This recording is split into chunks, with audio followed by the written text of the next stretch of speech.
Beshem Hashem Naaseh Natzliach, nous poursuivons aujourd'hui notre lecture dans les commentaires de la Gala avec le passage de Bechol Dor Vador dans chaque génération. Chayav Adam, un homme a le devoir, les harot et tatzmo, de se voir lui-même, qui est Lou Yatzam Mitzrayim, comme si qu'il est sorti d'Égypte. Et nous appuyons ce propos par le verset dans lequel nous disons Vehigata lebincha, et tu raconteras à ton enfant. L'histoire, l'esclavage, la libération. L'eau est à voter, nous enfin, nous poursuivons en disant que ce n'est pas uniquement nos pères qu'Akadosh Baruch Hu a délivrés, même nous avons été délivrés, comme il est dit dans le verset Ve'otanu otzimisham, mais nous-mêmes, nous avons été sortis de là-bas, afin de mériter la terre d'Eretz Israël, afin de comprendre la raison pour laquelle nous avons le devoir de nous ressentir nous-mêmes en Égypte, au moment de raconter la libération. Prenons l'exemple de ce roi qui est sorti avec ses généraux dans la forêt. Et durant son voyage, le groupe se fait attaquer par une bande de bandits. Le roi, ses sujets, tout le monde court, essaie de se sauver. Il se trouve là-bas un petit cabanon de celui qui travaillait donc dans la forêt, qui aperçoit un homme qui court pour se sauver de ceux qui le poursuivaient. Vite, il le fait entrer à la maison et il le cache dans un coin de la maison, en dessous de ses couvertures et de ses coussins. Quelques minutes après, l'un des bandits toque à la porte, ouvre en furie avec son épée à la main, et il cherche, il demande « Est-ce que vous avez vu ici telle et telle personne ?» Pas du tout, répond la personne, le gardien de la forêt. Et ce bandit s'approche, tourne avec son épée. Il arrive près de l'endroit où étaient entreposés les coussins et la couverture, l'endroit où se cachait le roi. Il s'approche, et il y a le gardien de la forêt qui est près de là et qui a peur pour la vie de cet homme dont il ne connaît pas donc l'identité. Les minutes passent, le bandit décide finalement d'abandonner les lieux. Le roi sort de sa cachette et dévoile son identité à ce gardien-là, et il lui dit « Dès demain, tu pourras venir dans le royaume et me demander jusqu'à la moitié du royaume et je t'accorderai pour te remercier. Tu deviendras mon second. » Et ainsi fut fait. Dès le lendemain, l'homme en question prend le chemin pour diriger vers le palais royal. Le roi le nomme le second et lui donne tout ce dont il a besoin. Quelque temps plus tard, le gardien interpelle le roi et lui demande « Monsieur le roi, est-ce que vous pouvez me dire quel a été votre sentiment au moment où vous avez senti près de vous la respiration du bandit qui était avec son épée près du tas de coussins et de couvertures dans lesquels vous étiez caché. » Immédiatement, le roi se met en colère, lui dit « Quoi ? Comment tu me demandes ? Quel a été mon sentiment ?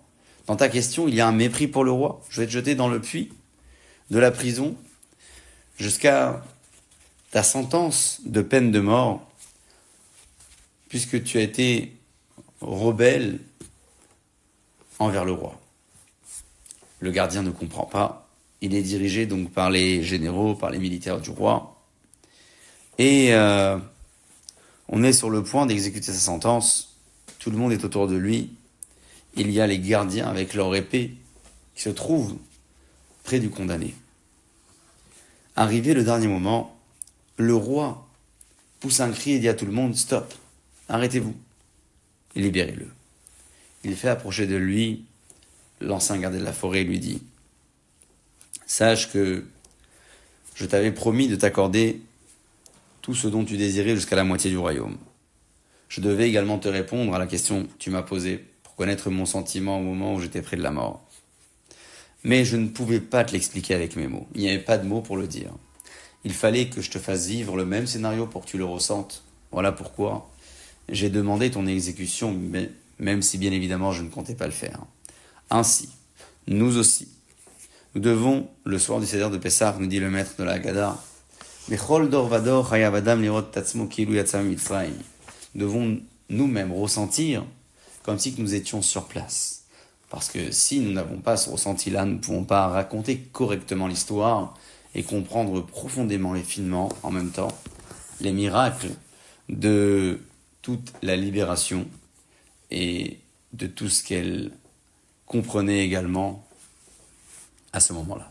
Dans les faits, comment faire pour réellement ressentir pleinement ce moment alors que nous n'avons pas assisté du tout. Le Sefer Banim Yafot répond qu'au moment de la sortie d'Égypte, le peuple d'Israël ne disposait pas d'assez de mérite pour prétendre pouvoir être libéré. Hachem, dans sa miséricorde, vint associer au mérite de nos pères les mérites de toutes les générations futures, et nous également, qui viendront fêter plus tard Pessah en mangeant la matzah et le maror.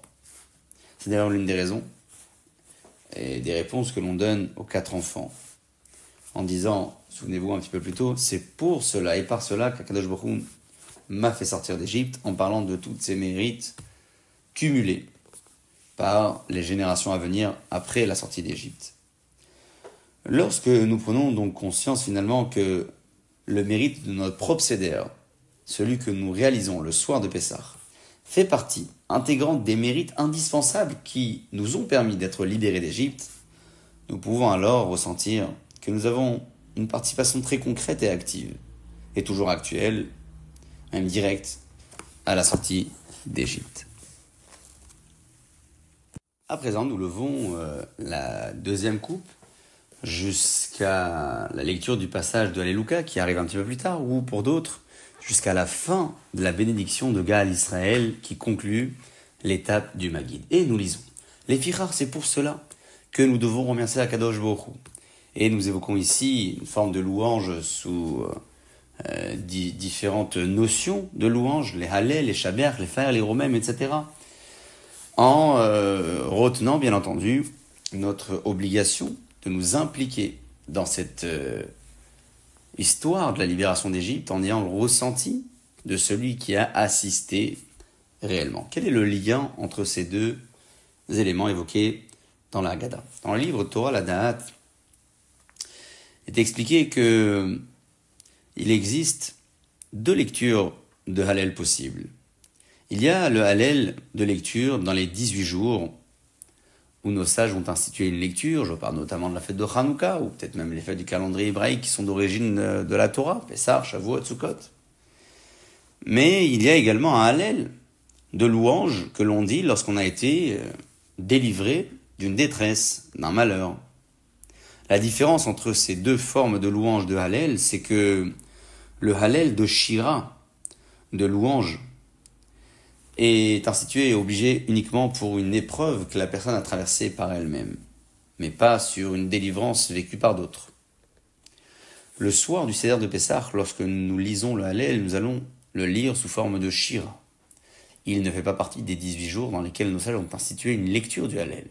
Nous allons donc le chanter en guise de remerciement et de louange. Pour cela, il nous faut avant tout être concernés par le miracle. Il ne faut pas que ce miracle soit le miracle des autres, puisque pour le miracle des autres, nous ne disons pas de Hallel, forme de Shira, de louange. Alors le maître de la Haggadah précise que Bechol Dor Vador, avant tout, dans chaque génération, chacun doit se sentir concerné et vivre la libération, le moment, par lui-même, en ayant le ressenti de celui qui était présent, afin de pouvoir ensuite chanter un Hallel de Shira, de louange, étant lui concerné, étant nous, chacun concerné par la libération d'Égypte. Au cours de ce passage, nous disons, Otsianu me'avdut lecherut, Akadosh Baruch Hu nous a fait sortir de l'esclavage vers la liberté, Mishemon legula, miagol lesimcha, de la détresse vers la joie, du deuil vers le Yom Tov, me'afla leorgadol, etc., avec la conclusion du passage par le terme de Halleluka. Le Yerushalmi, dans le 3e chapitre de Rosh Hashanah, écrit qu'au moment où le peuple d'Israël est sorti d'Égypte, Akadosh Baruch Hu leur a ordonné la section de la libération des esclaves qui est imposée donc dans la Torah avec des règles très précises. Pourquoi avoir choisi ce moment précisément pour ordonner au peuple d'Israël la mitzvah en question? Le Rav Chaim Shmulevitz disait que Akadosh Baruch Hu a choisi ce moment pour leur ordonner cette mitzvah puisque le peuple d'Israël était dans la phase de la libération avec une pleine conscience de ce que représentait l'esclavage et de la place qu'occupait un esclave dans la maison de son maître. À ce moment-là, le peuple d'Israël avait donc une sensibilité pour la notion de l'esclavage et la notion de l'esclave qu'il allait devoir, lui, entretenir selon les règles de la Torah et non pas selon les modalités des Égyptiens. Raison pour laquelle Akadosh Baruch Hu a choisi ce moment particulièrement pour ordonner au peuple d'Israël la mitzvah de libérer les esclaves, les serviteurs et les servantes selon des règles bien précises après leur période d'engagement ou en fonction de la Shemitah, le septennat et le Yovel, le jubilé. Baruch Adonai Leolam. Amen et Amen.